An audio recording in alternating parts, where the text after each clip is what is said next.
امادالله رند صدر BUJ.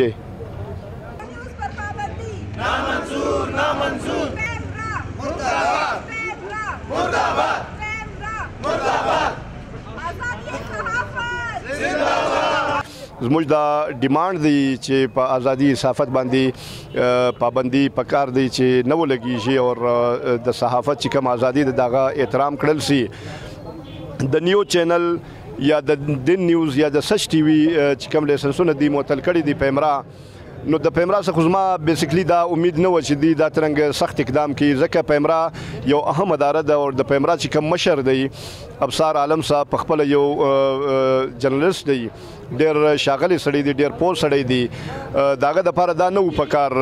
بهرحال د دې پس منظر کې کم عوامل کارفرما دی چې دی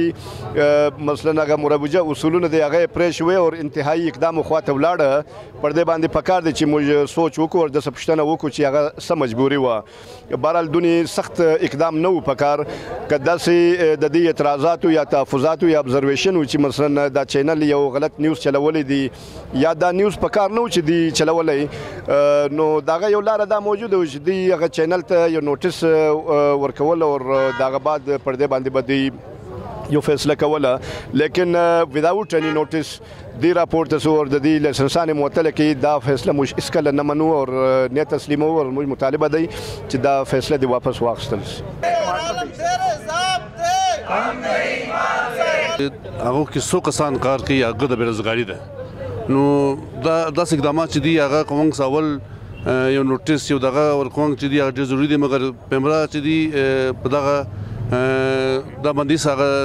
عمل درآمد نه دی کړی او یو دم چې دی پابندي لګولې دي دا پابندي چې دی بالکل صحیح نه دي ولې دا یو کارکنانو معاشي قتل